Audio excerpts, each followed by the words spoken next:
All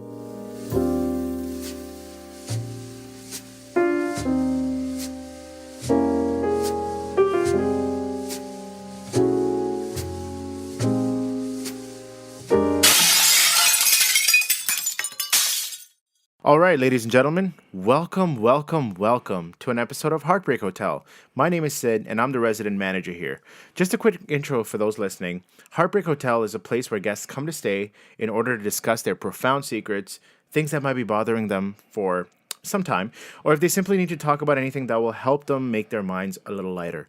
Whatever you hear, I truly hope it resonates with you and helps you deal with your own demons. Heartbreak Hotel strives to maintain an atmosphere of pure non-judgment for its guests. They're made to feel as comfortable as possible and truly thanks them for sharing their stories. Any decision-making or thoughts in their stories are never judged. They're only meant to be shared with the world for a higher perspective. And most importantly, to be able to learn from these stories. Every guest that stops by is fully anonymous, but today is a special case. We have an awesome guest that has volunteered to not only share their story, but also their identity, and it's all going to make sense as the story unravels. So, as you'll come to find out, today's story is not just about the grueling pain of heartbreak, but also about that heartbreak shedding light and giving birth to something beautiful that may have never been expected in the first place. So, without further ado, would you like to state your name? Yes, sir. My name's Arin Goswami. Arin, thank you for joining us. Really appreciate you coming to stay at the Heartbreak Hotel. And, I'm sure you have a lot of things on your mind. So have you had this prominent heartbreak in your life that has, that brought about you coming in here? Like, what's... Yeah, I mean, I think that you've probably learned a lot from goes it. without saying. Yeah. Fair. Yeah, there has been a prominent heartbreak in my life. It's so prominent that I mean... It's happened eons ago, but it's still kind of is part of my day to day. A significant chunk of my life has occurred after it. I am significantly removed from it, even Right. And insulated. Right. But it still obviously plays a lot in my mind. Right. Now, what do I think about people going through heartbreak? I think each of your stories is unique. I think Absolutely. Each of those stories really has a different learning that you go through, and every time you have it, even it's different. And I think that's the beauty of it, and that's the beauty of learning that other people have gone through this and talking to them and relating with them. Right. Because at the end of it, you realize even if you've gone through several yourself, you'll realize each of those was different and you learned a different thing. I'm still looking for necessarily the lesson in mine. Oh, really? I think that's probably something that will slowly come to me. So, okay. So how about this? So can you paint a story? How did it begin? Sure. Yeah. Just let's just get into it. Sure. Yeah. So essentially, I was in university, and I'd had romances before, as you do when you're a kid, but nothing serious or anything of that ilk. I met her through a cultural event that I was at. I'm Indian, so Awesome. there was that aspect to it. She was at an Indian cultural event with me, and that's where we met. We talked, off and on, you slide into the DMs. I'm kidding. That's lovely. That's part That's of lovely. life, I guess. No, so we started chatting a little bit, and you could tell there was a bit of a rapport. I was still a student, and so was she. I was on a co-op Did she term. go to the same school as you, or how? No, so I was in university. She was still in high school. Okay. Yeah. And So the eventually, age difference would be it was 4 years. 4 years. Yeah, Okay, yeah. yeah. Okay. Which at the time, I just want to state, in this era of Me Too movement, was she legal? Hundo, she was legal. Perfect. That's all that matters. It's legal. That's all that Do you matters. think your boy would do Yeah, something? no, of course not. Of course not. Of course not. Yeah, fair. Yeah, so it was very legal, but you had to ask. So, how long did the relationship last? I almost never get into that because it's anytime somebody does ask me that question, I always say too long.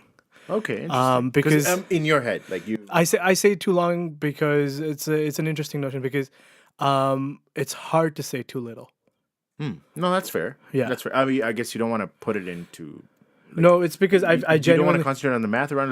There's a stigma between, oh, it was just 8 months, or Yeah. oh, okay, it was 3 years, Yeah, 4 years. You know what I mean? Like, you don't want to just put that into a box of that. Well, there's that, and also the fact is that I keep saying too long because I think it's harder for me to face people and tell them that factually, for me, if it was up to me, I'd still be in that relationship with her. No, that's fair. So That's totally fair. too little. Okay, But awesome. really, when I see you on the street, I'd say too long. Right. So then when did when did all the smooth sailing kind of face those rough seas? Like, what happened that, what was that first obstacle that you faced with it? Honestly, it was. I don't think I noticed anything being off. Obviously, every couple goes through its ups and downs. Like, there were times when there was miscommunication, and I was upset Okay. because maybe something happened, or she was upset because something happened, or maybe I didn't text back at the right time, or Like everyday issues? like everyday type? issues once in a while can fair, come up, fair. and Yeah. I just thought that was part of when you play baseball, you expect a couple of balls to hit you. Fair. And that's kind of what I thought of it as. And anything that ever came up, I always passed it off as, this is just part of life now. Right. My first job after school, I used to travel a lot. Okay. I still do. Right. And I always kind of felt that maybe the fact that I was gone at least a week every month Yeah. played on the fact that we were, at the part of our lives where, I don't know if you know this, but there's like this whole concept of passionate versus compassionate love. Yeah. Yeah. there Okay, is. so essentially, the first 12 to 18 months of a relationship, they say that you're in passionate love, Yeah. where like you're discovering each other's bodies, you're like insanely into that other person. It's more like infatuation. Oh, 12 to 18, you're saying? Yeah, 12 to 18. I guess to break it out, like honeymoon phase. Right? Sure, you could Would call be it that. Yeah, honeymoon yeah. phase. That's actually a good way to some call it people that. are like 6 months to a year, let's say. And once that's done, that infatuation and there's just fascination with each other's company and Yeah. the time you spend together turns into more like realism. Yeah. Right? Where You do the other laundry factors- together, exactly, or and you go everything do else groceries together, factors into that relationship, Yeah. and you really start growing up yeah. in the relationship, right? And that's it. So that's compassionate love. So Okay, and that's compassionate, where I okay. first read about it is actually another POC comedian. Okay. Aziz Ansari. Oh yeah, Aziz's. Oh, his book. Yeah, his book, his Modern was pretty- Romance. yeah, it's Have you awesome. read it? I haven't, but I've heard about it. It's a great read. I think if you guys haven't read Aziz's book, like definitely go out and buy it. It's at probably your local Chapters or Barnes and Noble. Or He whatever definitely you needs have. this plug. yeah. Because Aziz needs me. Yeah. Hey man, but read Aziz's book because honestly, it goes over that passionate versus compassion love, Okay. and puts in a couple of jokes about Tinder. Okay, so then everyday issues seep into the relationship. Like describe. A couple of those. Yeah, a couple of those. Like, Sure, like I dive can- deep. Basically, those that started because so far what I've gathered is a long distance. There when was you were away, there was a factor. Yeah, right? yeah. Everyday issues, that Yeah. happens, right? Miscommunication here and there, arguments starting seeping in. Yeah. These type of things. So when did these little speed bumps actually become a roadblock in the road? Right. There were times when I felt like there were part of the relationships where the parts of the relationship where I was trying harder than her sometimes. Okay. So And that effort Yeah, level that- between both parts. So, we would say usually it's a 50-50 street sometimes. Yeah. 90-10, 80-20. It all depends on the situation. Some right? days are So going to be you're 80 20, some days are going to be like Absolutely. you being 20 and her being 80. Like, Absolutely. and usually that's the point of it, right? Right. Like the first time I saw there was, miscommunication beyond anything I could do was one day after work, I came over to her apartment, tried to knock and get in, and she just wasn't having it. She, for whatever reason, and I don't remember the details now. I mean, No, that's fair. I think that's a good thing. Yeah, no, it's fair. But essentially, it was of the ilk that I tried to keep knocking and try to get in, ask her because I knew she was inside, like I could tell, Yeah. because she was walking around. But I and mean, whatnot. like, this is random. Like, there was no argument leading up to this. Like, you just. I don't couldn't think get- so. Yeah, I don't Okay, there's remember not- that there okay. was. Yeah. Okay, yeah. And Just randomly coming to visit her. Okay. well, like after work, I used to come over and we used Right, to right. moss or Okay. moss is something us Uncle Just G's hang out. say. Yeah, Just hang it's out, yeah. chill, I think, or whatever you guys say. Okay. Okay. Before Netflix, we used to just chill or moss. But yeah, so I came over to just hang out with her, and She didn't open the door, and I essentially left. And obviously, that left a bad taste. It's like my reaction was like, okay, this is one of those days where she's gonna put in 20 and I'm gonna put in 80, and I just have to get through it. Okay. But slowly that I think festered over time. And slowly she started to like stop talking to me. Okay. Like she started to pull herself out. Right. I guess with the listeners as well, all I'm trying to understand is these the speed ones you described before, right? This is just randomly she just started to pull away in the Yeah, relationship. yeah. Okay, okay. And I mean, she probably has rationale for it. Yeah. I have never gotten all of it necessarily. Oh, really? Yeah. Okay. But Do you know if she was going through something? she said it was that we were too close. So we're Indian, Okay. and our parents knew. So you said you're too close. So That was her statement. So paint this picture for me. Like, did you was infatuation too much during the beginning? Like, you know how I know what you couples mean. get in and somebody says I love you, and Yeah. like how like was that soon or was that later? Did So you, yeah, you I know? mean, I guess you could paint that picture that like that we perhaps did say I love you really early in the game. Like it Okay. took me. But did you mean it? I did. Okay, Like I mean, right. and to this day, Yeah, I mean, you mean it. yeah. Okay. I know I meant it, and um, a part of me, I guess, still means it. Like it Okay. was that that I love you was very real. Like and I think there's like a Drake lyric which says like, if I ever loved you, I'll always love you. That's how I was raised, absolutely. right? Not to be entirely Toronto boy on you, but No, that's totally okay, man. It affects all of our upbringing. So go ahead. Yeah. yeah. So so that's something I told her early in the game, and it took her less than 20 seconds to respond to tell me the same Right. thing. Right. And I think that was an interesting give and take because I never said I love you to another person before that. Okay. So this was that relationship. This was for you, that right? relationship Yeah. for me. Okay. And it has been. I've never said that to anybody else since. Right. And So yeah. So I just not for wanted lack to- of trying. Like so there's been other people that that's what I have was trying come to into my understand. So life. then, okay. So you guys get into this relationship. Things Yeah. start unraveling very quickly. Yeah. Start progressing very quickly. You're very infatuated. Which I wouldn't say it was necessarily quick. So I knew her for about 6 or 7 months before the relationship started. Okay. Yeah, So like there's we used to There's a talk. friendship that's established. there. Yeah, there was just Yeah. like that's kind of like who I am too. Like Okay. I feel like I so I don't know if you know about the Myers-Briggs type indicator. Go ahead. So the Myers-Briggs type indicator is like essentially a group of like 16 different types Yeah. designated by letters that you can break yourself into. It's broken up by extrovert, introvert, Right. intuitive sensing. Oh, the ENFP. Yeah, exactly. I took a test once. I got an ENFP. That's what I and am my too. friend was an ENFP as well. Yeah. And for some reason, he just couldn't take it. Yeah. He's like, no, there's no way Yeah. you yeah. could be an ENFP And because I'm an ENFP. Some, So I'm like, okay, some well, some people have that fantastic view of themselves when it might not necessarily be merited.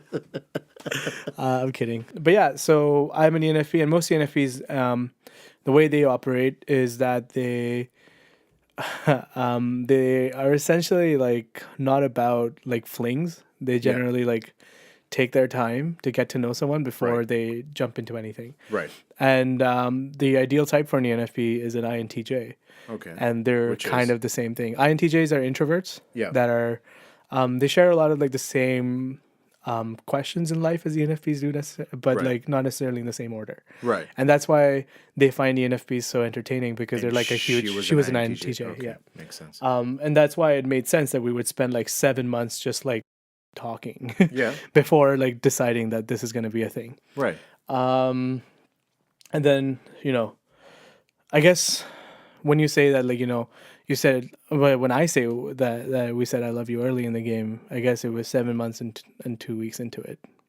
So yeah, so in that like time that we were together, like, I mean, I became very, very close friends with her friends. Like her best friends were some of my best friends at the time too. Right. And that comes with heartbreak too. Like once we broke up, like I just couldn't face myself or face them rather. And that was tough too. Like these were people that were over 50% of my life that I just cut off. Because yeah, because her life integrated into your well, life. our lives and were integrated, yeah, yeah, and exactly. So as it is, it yeah. happens, right? Yeah. To give you like how ride or die it kind of is. Yeah. We were both South Asian, and like in the South Asian community, and for those that are listening and don't know much about that, people don't necessarily date. We're the one of the last bastions of arranged marriages being like a Right. very very normal thing that happens in our culture. Right. So for two kids to date openly like this, tell their mom and dad about it. Parents knew both sides. Parents, well, first mine and then hers. They did, yeah, and Yeah. then like it came to the point where like for big events like Navratri, Yep. which is a festival Yeah. in our tradition. My parents would buy her stuff, and her parents would do the same for me. Right. And that's the sort of thing that you do. Both sides were in for- approval. Both parents were in They approval. as well? loved it. Wow, My awesome. mom and dad were just over the moon that they'd moved to this country like millions of kilometers away, Yeah. and they were able to see their son, fall in love with a girl that Makes was sense. yeah, and Right. the same thing with her parents too. Like her dad loved me. Her mom, I think, still loves me. Right. What I miss most about all of this is her mom's cooking. Yeah. But No worries. that's a side piece. That's a side note rather. Yeah. But it was serious. Like there, I knew going in from the very It get-go. was set up for marriage. Yeah, it was like- it was I set up mean, for it marriage. wasn't- And how about you guys? Were you guys? I was 100% in the game right. to get married Did to you her. guys discuss marriage? We and- had discussed several Okay, times, and she was on board. Like she was on board. Okay. Okay. She like we had several conversations Right. about how like it would be a few years of us not being married. Obviously, Yeah. I'd finish school, she'd finish school, Right. I'd start my career, she'd probably start a career or do grad school or other things. Right. And then like it was going to be, this was the eventuality. Like we would send each other pictures of like apartments in New York where it was like Okay. where I would get pictures that said, I want this apartment with that view, Right. and I want to share that view with you forever. Right. That these were the text messages that Yeah. I grew accustomed to, and mine weren't any less cheesy. But that's part of life. Right. I mean, I don't think the expectations from the get go changed for me. Okay. My expectations weren't built on the first date, but when they were built in stone. Right. And I guess that's why it's the hardest for me to reckon with it. Is that no matter how much time passes, like I'll still, never forget her voice, like telling me that, yeah, like, this is going to be us for a little bit. And then after this, I'm going to marry you. I'll be your wife. So it sounds like you've because you met mutually through a cultural event. There was no level of like arrangement that was here. No, right? our So it parents sounds like you found your like soulmate or something, right? Yeah, our Yeah. parents didn't know each other. Like, I don't think. No, I don't. I know. Do you believe in soulmates, by the way? Like, do you, I like, absolutely. What's your okay? Yeah, Okay. yeah. So, that's I guess another piece of it is that for whatever reason, maybe too many Bollywood movies.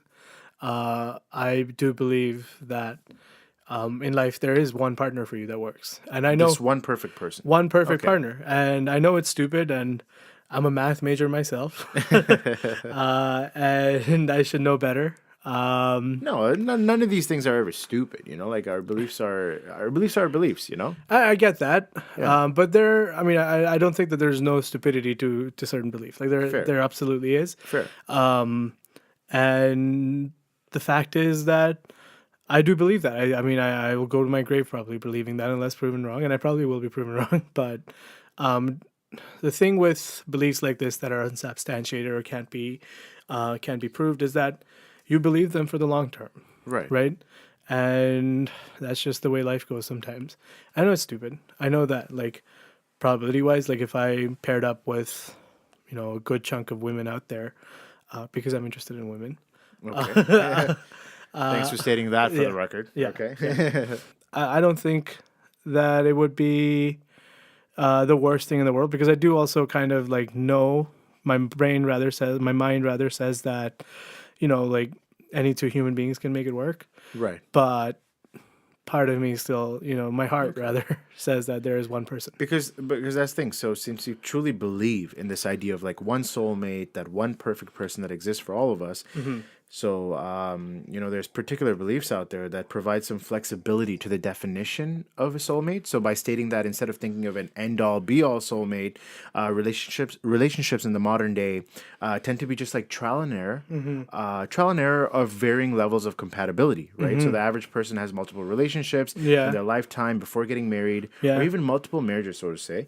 Yeah. And you basically win the game with a person that may not have an entirely similar personality to you, but you both agree on the key fundamentals on the philosophy of life or career, and certain life sacrifices have to be made to Yeah. make this work, right? Yeah. So people fall in and out of love. So this, what I described to you, like this deters people from thinking that maybe there might not be just that one perfect person or one soulmate. It's just varying levels of compatibility Yeah. that we have with different people, right? Yeah. And different stories that we make in these relationships, I mean, we define our own truth. right? We define our own truth in the sense that we know what works for us Okay. and not necessarily what works for somebody else, right? It's why these like movements that are happening in this day and age, like for equal rights for everybody, are so important because because of our privilege or because of our station in life, often we don't understand the plight or the state of other human beings. Right. Australia, for example, recently just made gay marriage and lesbian marriage, and Or just okay. just like last year, not even last year, like within the last 4 months. And you think they're late to the game, and these kind of things like aren't seen as self-evident truths across the world. Okay. And that's kind of like what I kind of choose to see this like through the lens of, which is that my truth is my truth and somebody else's truth is their truth, and what works for them might not necessarily work for me. I know that my idea of soulmates is not necessarily conducive to most. Right. And in saying that, I hope that people don't. But that's judge. you living your truth. That's right, and I hope that people don't judge me for it. In the same way that Heartbreak Hotel is a no judge zone. no, not just Heartbreak Hotel, but Right. And listeners of people- Heartbreak yeah. Hotel, right? Absolutely. And their friends and their family and their acquaintances, Totally.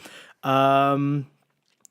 In that same way, though, I would never stand to question somebody else's truth necessarily when they say that, hey, I know I just know probabilistically, like there's probably 3,000 soulmates in my life, Right. and I can date 300 people to Because find. have you had multiple relationships? Yeah, So then, leading up to this one being your most significant, right? nothing significant before it. Nothing was significant. Yeah. Right? Just Yeah. okay. Okay. Nothing like particularly significant Right. before it. So does that make sense when it comes to varying levels of compatibility? That Yeah. this one seemed to have clicked the most based on all your I fundamental. think, if anything, this beliefs. one kind of showed me that like this one is the closest one that came to challenging my belief that there is one soulmate. Okay. Do you know what I- challenging them? Yeah, because okay. A soulmate, in my view, will be better than this. Or I'm never going to discount anything, right? Like, maybe she was my soulmate and like I just, for whatever reason, or she just, for whatever reason, goofed it up. Or maybe, like it's one of those tragic cases or instances where she was my soulmate, but I wasn't hers. Okay. But is that possible though? I'm sure it is. I Because there's no happy ending to that. It's a does- one-way does- street, right? Does life ever necessarily need a happy ending? It For might example- not, but the for concept example. of soulmates is two people, right? I get it, but let's say that was the case, right? Like that she was my soulmate, but I wasn't hers. Yeah. Let's explore the situation where two people like that exist, where he feels she's her soulmate and she doesn't, Okay. but they enter a relationship. It's very close to being that. He passes on. Does that mean she doesn't go out? That's a great example. Right. That's just like an edge case, right? I that's, don't know that yeah. that's like No, that's the a great truth. example. But yeah, see, like that's where I rationalize it. Is like I'm sure right. that exists. I'm yeah. sure that case exists. But I mean, at the end of the day, like the popular belief of like varying compatibility, it's like okay, well, I- it sucks that this happened, right? The Then they find- rationalist yeah. inside me says that Right. you're being a dumbass. There's no such thing as a soulmate. Right. And the rationalist inside me is like the voice of a thousand friends, where they're all like, "You're being a dumbass. There's no such thing as a soulmate." Right. And we all date like 300 people in our Because those lives, and people one of might those never people is like remarry, the right? sorry, If the husband or wife they pass on yeah, and they become a widower or a widow, yeah, depending on how what they think of that other person, whether that truly was their soulmate, they might never remarry or they might remarry right. based on their And some do beliefs, and right, some or in don't, their and like values. Yeah, there's power to those that do and power to those that don't. That is their right, decision in life. right. So I think this like concept of soulmate doesn't necessarily. It's not like the commutative law of mathematics of the. Absolutely, it's, absolutely, it's like absolutely. there's certain things that could happen, and sometimes they don't necessarily play out like you want them to. Right. So anyway, so that's how I viewed it. In the moment, if you'd ask me, I would say that she was my soulmate. Okay. There was one time there was a little bit of a tiff where it was one of her Christmas presents that I'd signed saying, "You're probably the love of my life," and her issue was with the fact that I'd used the word probably. In those words, yeah. Yeah. Okay. So in the moment, I don't think anybody ever questions that. Because everything's so perfect in that Yeah, moment, right? Like right. this is exactly what life is supposed to be like. This is what life's about. Yeah. Love is beautiful. This is Love great. is beautiful, but Right. like when love ends, it I don't think there's hurt more than that I've ever felt in my own life, and I don't know. That's the most painful, I guess. And I don't know if maybe I will feel hurt worse than this, and it could be a cause of whatever else in society, or maybe it'll be another heartbreak or anything else. But Right. this is the farthest that I've gone in terms of that kind of shaking my Right. substance of being. Like I had to seek counseling for this. I don't Really? think like, Okay. yeah. So Can you speak on that? Like sure. The counseling was like when I was working. I had a great support network with my friends, but I needed professional help. There were times when I thought things that weren't what people that are mentally stable think. And thanks to my friends and family and the right professionals at the right time, I feel like I'm in a place now where, I can talk about it confidently, knowing that like I was able to beat that and move on. Like it's like when you say you got diagnosed with like pneumonia or something bad, right. you are down for a bit, but you take the right medication, you rest, you do what they tell you to. Can you speak on these can you Coping speak on, mechanisms? Yeah, coping. Yeah, so I had depression. There were times, and I reckoned it out with my therapist about how there were times when I'd drive and sometimes think about, what happens if I go into the lane that with oncoming traffic? That kind of thought. It wasn't. It wasn't like I planned thinking that. When I started to think these thoughts, one of the first things I did was tell my dad about it, which was a smart thing to do because my dad immediately told me to go and talk to our family physician who Right. linked me up with the right people necessary. And thank you, Canada, for having a free healthcare system. Absolutely. Absolutely. Praise be. And yeah, so I got the help I needed, and it took some time, but I'm in a place now where that seems like such a foreign and different part of me. I know that I've struggled with that now, but I've gotten off it, and I haven't shared it with anybody because it's not their business. This is the probably first or second time that I'm talking about this in my life to anybody else outside of my family and immediate. No, I appreciate the strength that it takes to Yeah. share these type of things. Yeah, and I mean, the stigma with it needs to be removed as well, right? Like, if a person goes through these kind of things in their life, like they should be able to, once they get through them, come out on the other side stronger and be able to like help other people going through this kind of thing. Right. And I mean, if there's anybody that if there's even one person that listens to this and is going through anything similar, then I mean, my encouragement is like talk to your mom or dad. Like that's what I did. Talk to a family friend or just a family or friend rather, and talk to anybody that cares about you, and they will get you the help you need. They'll walk you through this, and my dad did. Obviously, my family followed after I told my dad. And I mean, I think I'm good as new. Awesome. So that was good. Yeah, So then there's craft poet. Yeah, craft.poet. No, that first of all, I don't want to take away from what you said about because mental health awareness cannot be Understated. not just understood. It just cannot be understated in any light because today a lot of people, don't bring it to the surface as easily as they should, because in the sense that like this is something to be talked about. Suicide, depression, and these are powerful things, states of minds, emotions that people feel, right? Sure, yeah. That need to be discussed. And sometimes, if you have nobody, everybody deserves a life to live, Yeah, yeah, of right? course. And it's really sad that some people choose to end it all. Yeah, but they're compelled And by their disorder. their circumstances, Yeah. or yeah, right. And I mean, yeah, no. What I'm trying to say is that it's very important that there is help for these people, right? So tell me this. So, how does this heartbreak become this such a central For me, focus of your life, a central point in your life? sure. Sorry. For me, the day it happened, I was at work. I finished work. I texted her saying like, "Yo, let's go. I want to take you out tonight. Let's go do something fun." Right. It was exactly a year that I'd started at my first job out of school. Okay. So in my head, I thought, okay, well, like this is my 1 year anniversary for my first job after school. I'm gonna make it a special night for myself. Why don't I take my girlfriend out, go out and do something fun? Right. And well, it feels weird to say girlfriend. I haven't said that word in time. But I'm gonna take her out. We'll go have a good time.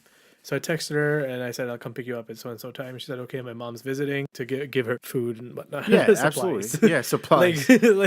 like Desi moms do. Desi is Indian. Indian moms do. Like Right. they're Indian moms are the best because they show up and they just like make you feel that much better about your life. So I was looking forward to it too because like my mom, I didn't live with them at the time, and I really really wanted to get that comfort of home, and I loved her mom. Like so, I show up at her house and her mom obviously super nice to me again, and then we hang out. But for whatever reason, her roommates and they're all acting a little aloof. Okay. And I just chalk it up to like whatever, like maybe it's in my head, whatever it is. So her mom was there. I helped her mom grab whatever she needed to leave because she was gonna go back to their house. I helped her mom, get out of the house. I carried stuff out as you would.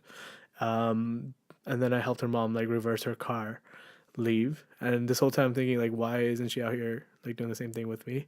She stayed inside her room. So I got back in. I was like, okay, like let's go, and because we're gonna go for our thing. And she was like, no, come to my room, let's chat. I was like, okay, weird. So I go to her room, and then she sits on the bed. She starts talking. She's not really talking. When I say she starts talking, she doesn't talk very much. But she starts to like cry, just be quiet. I can see she's like kind of holding tears back, and I'm like, "What's up? What's going on?" I start like freaking out now inside. I You're ask her, expecting the worst, I guess. I Yeah. know Yeah. I'm expecting the worst. Right.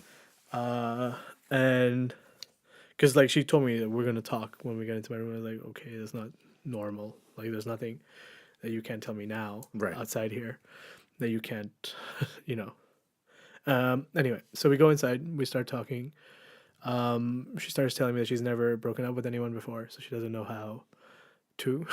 And I'm like, okay, so I get where this is going. I don't react well, then that's on me. But in my defense, like I just Were you? I wasn't expecting Were it. you angry? Were you? I was like, How angry. did you just lash out on her, yell, or like I did yell. Okay. I did yell. I threw some of her clothes out of her cupboard too, and that's on me. And I've apologized for that since. I don't know that she's forgiven me, but I have apologized. I mean, And these it's are her prerogative yeah, to forgive me. Yeah.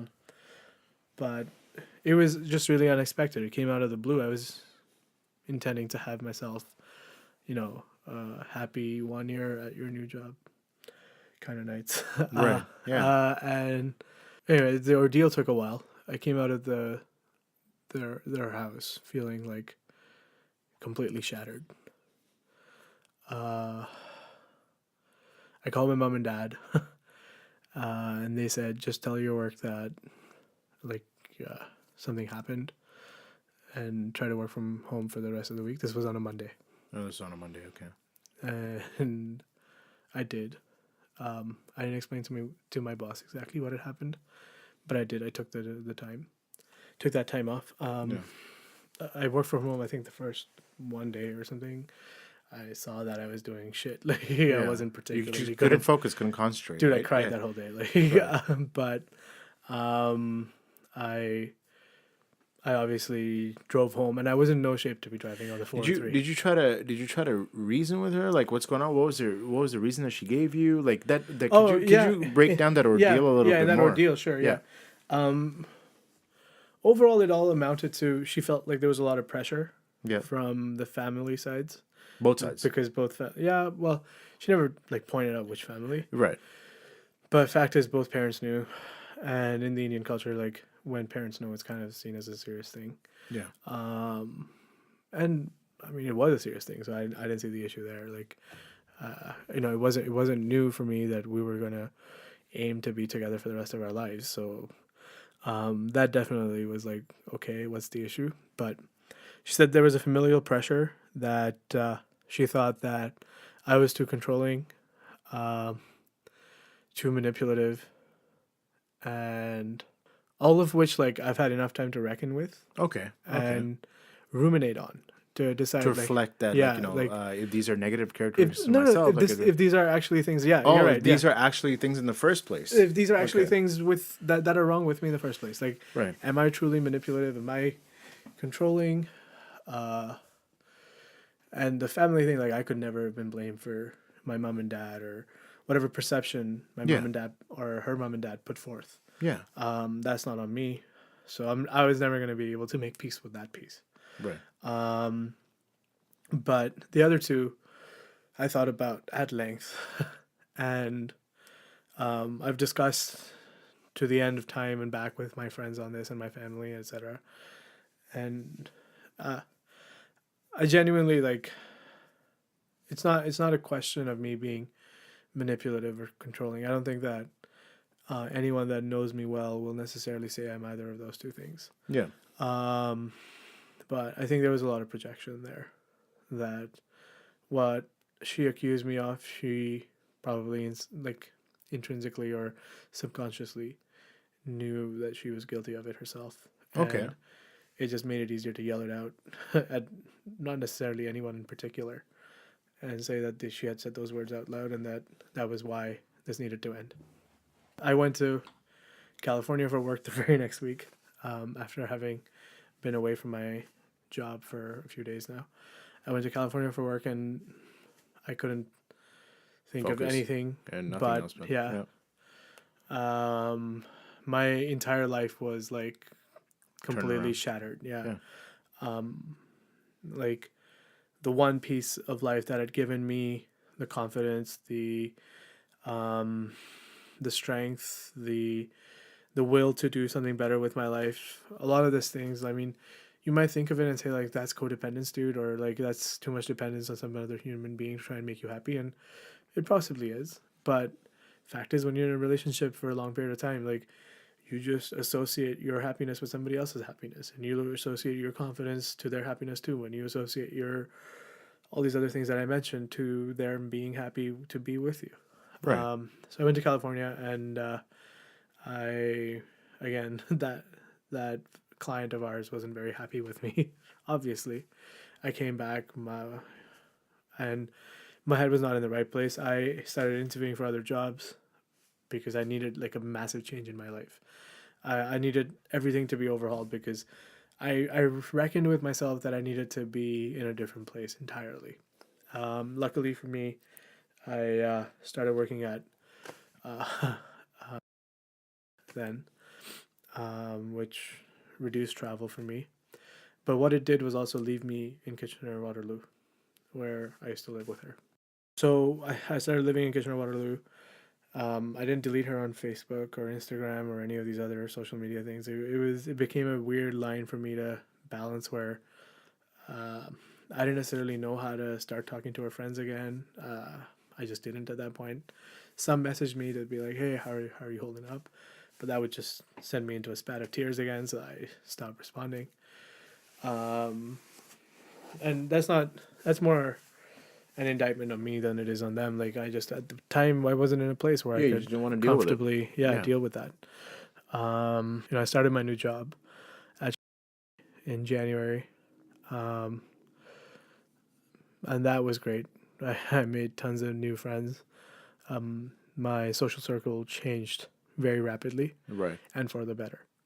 I met fantastic individuals who, well, I actually remember playing ping pong Yeah. and one of my buddies telling a guy that didn't know me as well. His name was Zach Lukosius, like the new guy. And my buddy, I forget who it was that was telling him. I think it was Mubina, Mubina Chunar, one of my other friends. She was telling him about how that I just come through like a like heartbreak, and I remember Zach telling her like, yo, there's just one way through that, man. He's like hitting these smashes with his racket Yeah. because he played ping pong really well. And he goes, there's only one thing through that, man. It's friends, friends, and friends, and a little bit of family. Right. All you need is love. Awesome.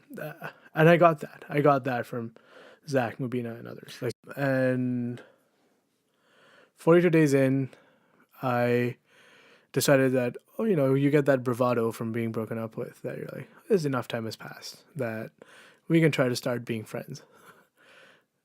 Joke. It's a complete, utter joke. It was the 2nd of January, and I called her. In my head, with 100 rationalizations. It's a new year. She still loves me. I still love her, so how can she not? I'm just going to talk to her. I'm going to make this better. I call her. She doesn't pick up. One of her friends texts and tells me that, yo, she just got in. One of her friends who, from that group of friends that we were close with. That became close with you as well. Yeah, essentially. One of them texted me, be like, yo, she just went on the group chat saying, I'm freaking out. I can't believe he's trying to call me, etc., etc. And I'm thinking, okay, like, we could have just picked up. You don't have to freak out with your other friends. But whatever. One of her other friends was like, why don't you just call him back at some point? And she said, sure. We still have each other on social media, so I know what she's up to pretty much every day. And you obsessively look, right? When that early in the breakup, you do. So next day, I'm talking to another friend crying. And mid conversation with her, she calls. And so I pick up. I start talking to her. I don't know the exact conversation still, but I remember parts of it very, very succinctly. I ask her how school's going. She tells me to some extent. She asks me how work is going. I tell her to some extent. I don't tell her that I've resigned from my job and we'll be starting in like 9 days or whatever. Yeah. She's like, okay, cool. And then we chat and I tell her, like, at one point I guess to the point where I start to like honestly cry because I'm listening to her speak to me again. It's 42 days in, like it's a very rough part. And I say like, hey, I feel like you leaving has left like a U-shaped hole in my heart. I know that's cheesy, but I said that. And she said, well, that's not my fault. She said that to you. She said it's not my fault and you need to figure it out. Okay. Which was soon before like the call ended. And that essentially just broke me. Like those words, figure it out. And I think to some extent today I have figured it out. And that was where I started my turnaround. I took Zach's advice to heart. I decided that I was going to talk to friends, family, and loved ones as much as I could, just so I felt the love. Because I was in a place where my self-esteem was at rock bottom. My confidence was rock bottom. Because the rejection that you get from heartbreak is honestly something that I don't think a lot of people are able to replicate in much else. Her birthday comes around, I get a message from her saying, hey, if you could find it. I don't have the message anymore. I've like changed phones twice since. It was along the lines of like, hey, if you find it within your heart to like talk to me again, I'd like that. when do you finish work? I'm free from so and so time to so and so time. I say I finish work at 5:30 or whatever. I'll call you. And then I do call her. And on the phone, she kind of like tells me that it was the biggest mistake of her life on her birthday. Like she would do this on her birthday. Anyway, so I agree to seeing her the following Wednesday. I go meet her at a Starbucks close to the university. Right. The one on the University of King. Yeah. Of course. How many women have you picked up? I'm kidding. So I go meet up with her. We talk, and this is from people smarter than me that have told me is that very first 2 or 3 days after you reconnect with an old flame is always going to be good because, like, a part of you still loves them. Yeah. You've spent forever apart, and you have so much to update them on. So it's not going to be easy. We just chat there for hours in the dark. I tell her about like my exploits with dating. This is reconnecting again, right? Yeah, essentially. She tells me about hers.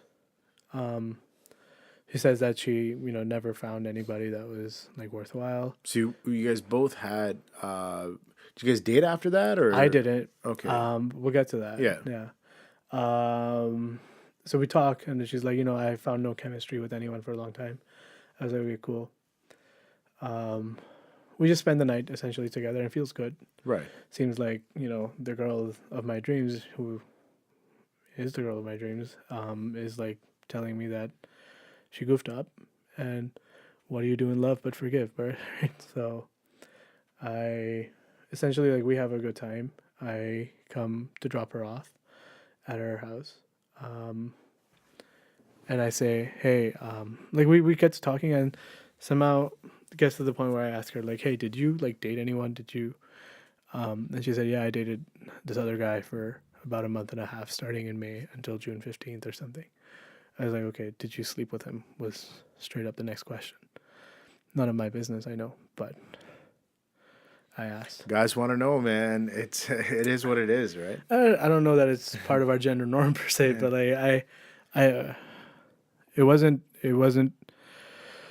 any of my right to ask, but I did. No, that's true. That's fair. And she said that she had, and in that moment I could like write 100 poems about like how my, like, in that moment it felt like something had sincerely just like grabbed my heart from inside my chest and just like had just removed it, and I could like see it in front of me. Do you know what I mean? Absolutely. And I personally don't think that I've ever recovered from that particular moment in my life.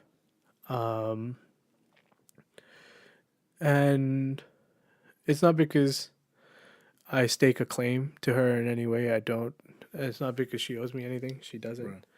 But it's because it's just a certain magnitude of hurt. It's just a certain magnitude of hurt that I'd never felt up until that point. Right. And I think I reacted really calmly to it. As opposed to that ordeal that had happened in Yeah. her apartment. Okay. And I'd made my peace with her on that too, I think, where I told her I'd apologized. Like I did apologize, and she kind of was like, yeah, I mean, the mistake was really mine for, letting go of you. Anyway, so She said that to you. yeah, very Okay. early on. Then in the second go around, very early on, I go home, and I can't fall asleep. I simply can't fall asleep.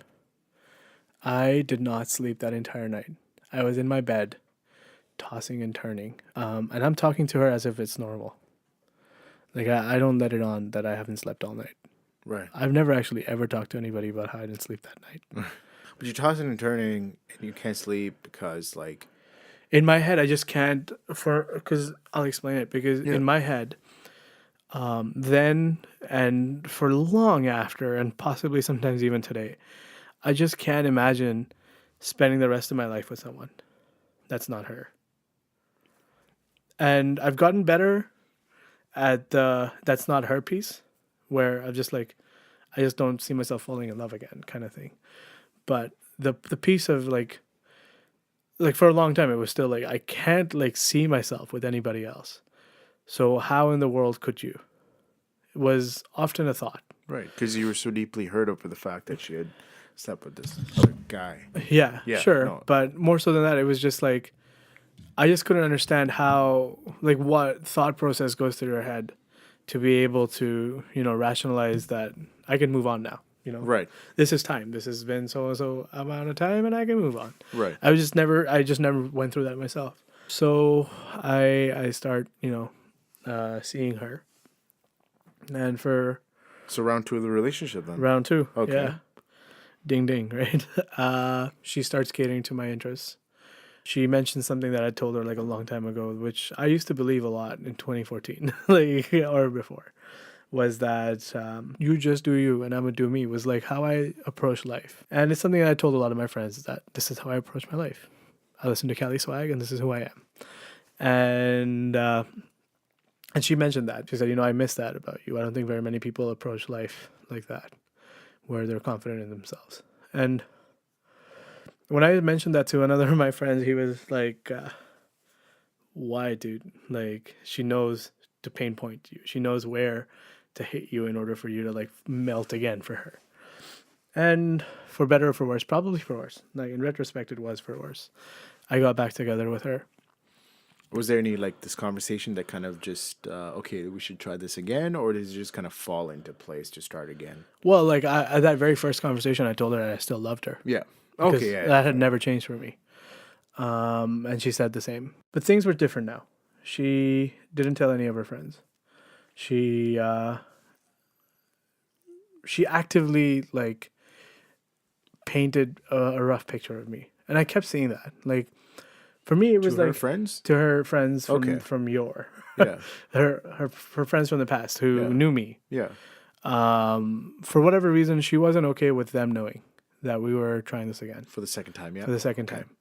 For me, I understand why she wouldn't, like, because I know I had an awkward time telling my friends. I was like, yo, remember that girl that broke up with me and I used to write all that sad poetry shit about? Yeah, like, we're getting back together. That was a tough conversation with several of my friends, right? But I had it because when you give something a go, you don't half-ass it. Right. And so I told my friends, and I guess she never, like, for whatever reason, she just couldn't make peace with the fact that she should have done the same. Anyway, that put a huge stress on our relationship, I felt like, because I was sneaking into her house. I was sneaking into anything. There was times when her friend would be like, yo, like I was hanging out with her and she would get a call from her friend saying like, yo, I can see your ex's car in the parking lot. Wow. And she was like, oh, yeah, I see it too. Not, oh yeah, he's here with me. We're watching The Office together. Do you know what I mean? Absolutely. Which was like heartbreak after heartbreak for me. Like there was one time where I planned to see her for something. I came with my car and parked in the parking lot and waited for her to come downstairs. And she called me saying that, hey, my friend so-and-so just saw your car from their house. You have to leave right now. I was like, what the hell? Like, where's the crime that I've committed at this point? Like, what's going on here? Like, I'm just out here waiting for you. And now I have to drive away. So I drove away that night and I cried and called Nina again. And I cried and called Erica again, or one of my several friends, to be like, yo, this is what happened. That started to take its toll. I started to get more irritable because of things like that. And she started to get more irritated because apparently I wasn't getting it. The fact that she wanted to stay hidden, but you wanted to, I genuinely feel like she didn't have to commit. Do you know what I mean? The second time around, she didn't have to commit, which was her problem with the first relationship we had was that that she committed too much. Right. She felt like we went too far being too young. And this time around, I was just some guy who was willing to come and hang out in the parking lot for hours in order to be able to do anything relationship like with her. And she didn't necessarily have to commit. This is a convenience thing, perhaps. At least I view it that way. And feel free to call me and tell me no. But Right. Okay. but you know, and then there were often stories of them going out to like with her friends who thought she was still single and pushing her to, you know, talk to guys outside. And she kind of made it seem like, you know, I'm not doing this, but you should be thankful that I'm not doing this. And I was like, well, I don't want to be like sequestered like this. Anyway, that persisted for far too long again. And I kind of got to the point where I wasn't having it. She got to the point where she just again started to do the same things she did like a few months prior, where she was starting to pull away. And I kind of knew at that point that it was going to go south. I kept trying to say like, yo, we'll make it work. Well, I'm going to try. I'm trying. I just need you to try. And it was just So it's excuse 80, after 80 excuse. 20 again. Again, Right? it was excuse after excuse, lie after lie. And it got to the point where I was going on vacation with my family. For 10 days, we were taking a road trip down to Dallas from here in Toronto. To date, the best decision I've ever Awesome. made. For an Indian family in a RAV4 going through the American heartland. Let me tell you, Tennessee was a fun place. But yeah, on the first 2 days of that road trip, I'm sending her pictures. I'm seeing she's not responding. And I kind of know because before I left, we had a conversation on the phone and she was just like, when you come back, we'll have a conversation, but I don't want to like really talk to you right now. If that's not code for I'm dumping you when you're back, I don't know what is. And just at that night itself, decided I was going to delete her on everything. Okay, Facebook. and then round two, even now, is done. I was just like, you know what? I'm off it. Like, I know how this story goes. So I deleted her on Facebook, Twitter, Snapchat, Instagram. Those are all of them, I think. Everything, yeah. That's fair. Within 24 hours, I get an email saying, I'd said that I was going to give you a chance when you came back, but I guess you're not interested in having any conversation with me, et cetera, et cetera. But more so than anything else, it was her trying to paint herself in a better light than she necessarily should have been. Like, I was going to come back. She was going to break up with me, which was going to be a personal breakup. Literally nobody knew about us except for my friends. And she was going to move on with her life. I just preempted that, played my card, and for whatever reason she was upset. I was like, whatever, it doesn't matter to me. Moved on. But like, don't do this. Like, don't do this to another person where you end it with them, destroy them, and then 10 weeks later, or not 10 weeks, but like Whatever later, amount of time. X Yeah. amount of time later, show up and like completely destroy them a second time. You don't need to do that. Just so you're correct, you know? And I started writing poetry about it from the get-go. Oh, okay. And that kind of like led to its whole different thing. So before you get into poetry, like you're to this day, you're still, for lack of a better word, like you're hung up on her, right? So from knowing today that okay, round one, it was doomed to fail. Yeah. Okay. No, round one was not doomed to fail. Sorry. Round two was doomed round to two fail. was doomed to fail. Round one, you knew, like it just wasn't working out, right? And then that Round one was working out was working out until she got cold feet. She got cold feet of us being so young in a relationship so serious. right. That's where round one failed. So what are you holding on to now? And what's stopping you from just being like, okay, look, here's all this data that I've collected and these lessons that I've learned. Yeah. Now, I mean, I can learn and become a better human being based off this. And I can move forward with my life and create something new with somebody else, right? So, like, What's holding me stopping? back, man? Yeah, what's Honestly, holding? like, I wish I knew the answer to that. I think when we started today talking, I mentioned that you learn something from everything, Yeah. from each of these. I just don't know that my learning for this is done. So you wrote poetry during your heartbreak, and then like it's So yeah, my first poem I wrote about her after our breakup was the day after we broke up. okay. I wrote like 6 poems that day. I don't know why. I just thought about different things about her that I was just fixated on or just thought about that day, that I decided to just put into words to kind of like alleviate my pain. But yeah, so I started to post it on Reddit, and I got decent feedback on it, and it kind of like helped me shape becoming a better poet. Started doing that. These poems, they're based on what? Almost entirely her. On her. Okay. Yeah. I have an Instagram page. No, what's it called? It's called craft.poet. Craft.poet. Yeah. Okay. So at craft.poet. I the tagline is 100% Ontario craft poetry. Nice. Okay. Yeah. And like Yeah. I feel like in a way I take all the pent up anger, sadness, angst, whatever you want to call it, and put it into a few words, post it somewhere, and that's my life. And I don't have to worry about it there. Okay.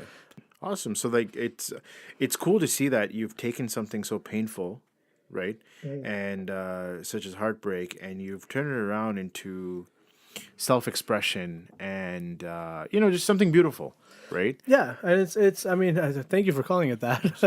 Absolutely. Like these are. I mean, people do like it, and people do, and everyone has a different way of expressing themselves, Sure. and how they deal with heartbreak, right? And this is a very unique way of doing so. Like you've become a poet, so to say, right? Yeah. Out of in order to express your express My struggle, yourself. yeah, Your yeah. struggle, yeah.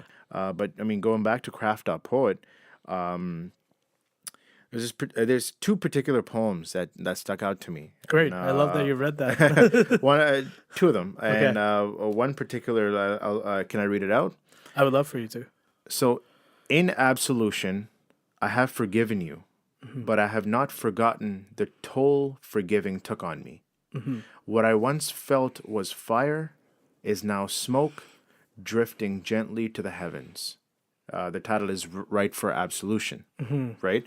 Now, so many people have struggled with forgiveness in their life. Can you talk more about the profound pain of this toll of forgiveness that it took on you?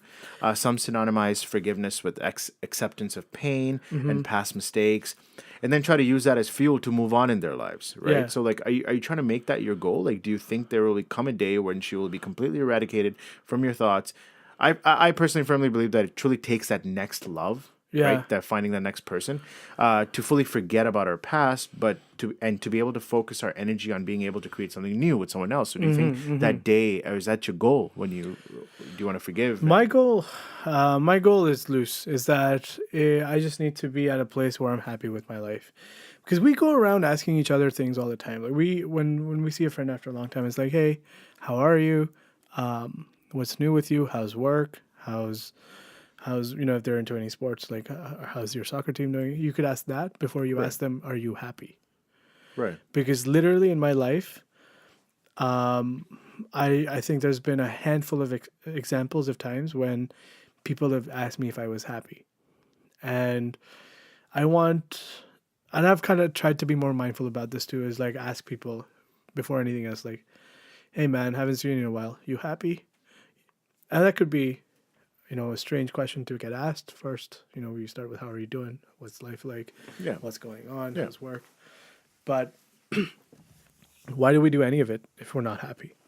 So that's, I think, a change that's come about in my own life. And forgiveness for me was my first step towards being happy, because the pain that she caused me, I don't think that she intended to cause me. Could she have gone about it differently? Possibly. There's definitely ways to have done it better, but I mean, she didn't cause this pain because she wanted to, but I mean, she caused this pain because she wanted to, but not because she necessarily intended to. And that's where the beginning of forgiveness takes place. And that's, I think, it's healthy for me to try and forgive and move on, because holding on to something forever will ruin me and Hurts you inside, right? Yeah. And it's poisonous for ourselves to just. it's hard enough as is without me being like particularly angry at certain instances of things that happened. I'm not angry at those things. I know that they happened. I can recollect them if need be, but I don't think that they give me any consternation today. No, that's beautiful. And the second poem that stuck out to me, actually, Sure. which I feel like, some of your poems, they seem to have answers that you need. Maybe your Uh-huh. friend, like that we go to our friends to get or Yeah. something, right? Sure. That I feel like you're writing about yourself in the sense that the answers are deep within you and you're kind of unlocking different rooms in your mind, Yeah. right?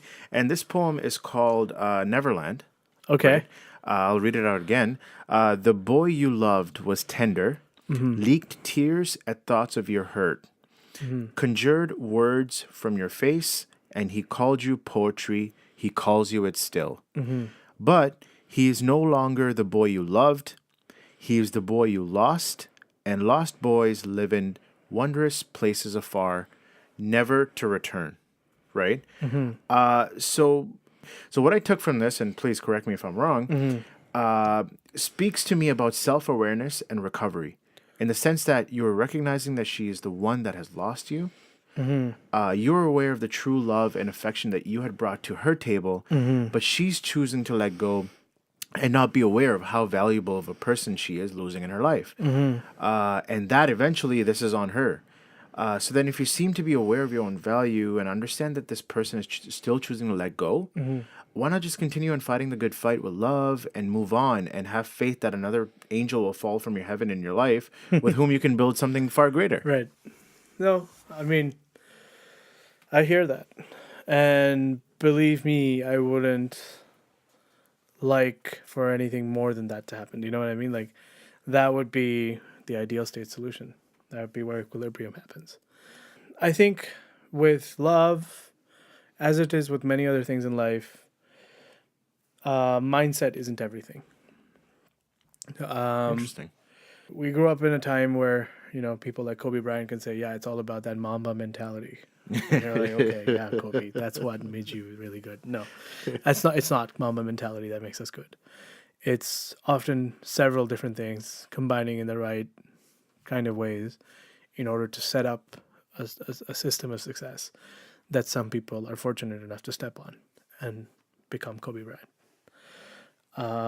For every Kobe Bryant, there's 100 other kids with Mamba mentality that didn't make it to the NBA. And that's how I think we should approach love. My mentality, my approach to how I start to look at it, isn't necessarily going to be the answer to me finding this angel that's going to drop, like you said, into my lap suddenly and be like, oh my God. Yeah, no, absolutely, absolutely. But I think in me being honest with myself and me being authentic and me knowing that no matter what happens, like, I'm never going to apologize for being myself, is the right combination of things, or is the right attitude to have for the right combinations of things to fall into place. And that's the outlook I choose to espouse. Because I could spend the next 10 weeks in trying to like build out this Mamba mentality within myself, so to speak, and I'll never be Kobe Bryant.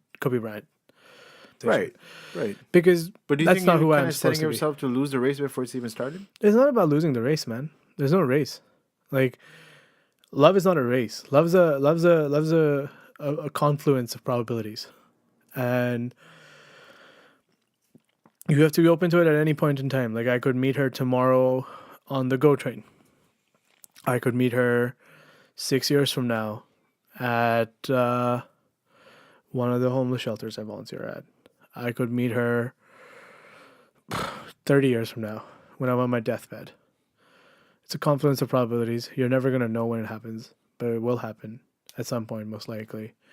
Perhaps it's happened already. I don't know. And I won't know until it's all said and done. And Is it all said and done in your head, though? it's not, though, right? It's Like, not. it's never said and done until the very end. Well, with her at least. Do you think you have got your complete answer? I don't know her anymore. Okay. Like, I just don't know her anymore. Okay. I haven't known her for a very significant amount of time. Right. I don't know what she's like anymore. If I saw her on a train, there's a good chance I don't even recognize her anymore.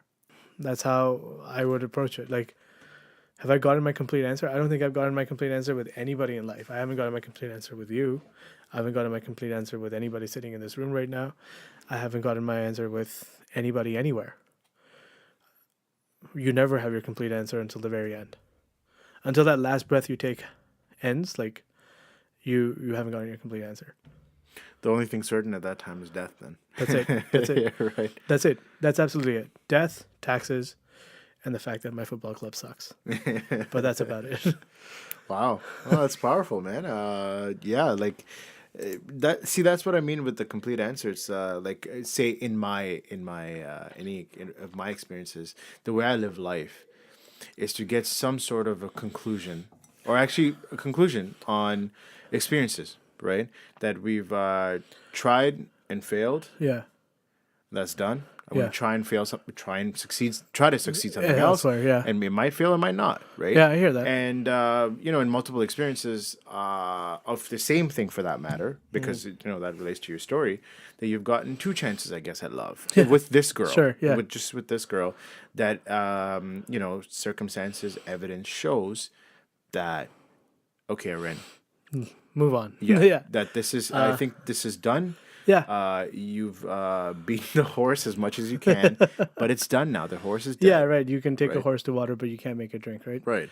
And if that's like where life is going to be, that's where life's going to be. But complete answers to me are just not something that I can choose to accept. Like and this might be like a base difference in your understanding of life and mine, and that's fine. It's why we have the freedom of speech and expression. Absolutely. But I genuinely believe that I'm not out here in life trying to look for complete answers. Like I don't have a set goal in mind in my professional life. I don't have a set goal in mind in my personal life. I don't have a set goal in mind in my romantic life. I don't have a set goal in mind where, where do you want to be in 20 years romantically? Boss, I don't know. Like I have no idea that I do know. Like the construct of weddings to me is it flies in the face of that, because yeah, I want to get married. Okay, but like, do you know what's going to come after? No chance, but I'm going to take the risk. But that's it. Like, there's no goal for a wedding. What's the goal for a wedding? You're going to get married. Okay, great. That's your goal. What happens after? There's nothing there. Right. There's no literature on that. Some people choose to have kids. Maybe that's the next goal. Some people choose to buy a house. That's the next goal. Some people choose to not have kids, not buy a house, just do whatever the hell they're doing at the time that they get married. That could be fine too. We don't lead our lives. We shouldn't rather lead our lives with goals in mind necessarily. We should lead our lives being open to the possibilities. And I will forever be open to any possibility. Right. But then some people might say, well, it's like being a rudderless ship and just kind of waving, just kind of floating along with where the waves or the wind takes you, right? Most of the world was discovered because they got lost. A ship with a rudder didn't discover the United States. A ship with a rudder didn't land Eric the Columbus Red. wasn't even supposed to be. That's right. Yeah, he was trying to find India or something, right? Yeah. And Eric the Red, who was a Viking that had discovered Canada. Do you think he was on a mission to discover Canada? I doubt it. Awesome. Well, I mean, I can't thank you enough for stopping by and wanting to share your story. And, Am I going to get a room at Heartbreak Hotel? Like, how's this going to oh, go? yeah, absolutely. You are welcome anytime. Can I get the honeymoon suite? Absolutely. We For will one. we will look at the executive packages for you. And yeah, we'll definitely make your stay as comfortable as possible. But thank you for sharing your story. And I really hope for, anybody listening that they can relate, make their own conclusions, and just deal with the lessons that you have brought to the table today. Thank you so much, Right. Sid. Like I'm glad I was able to come in here today and look at your beautiful hotel. Thank and you. enjoy it. I hope you like it. I love it. Thank you. I'm glad you're doing this.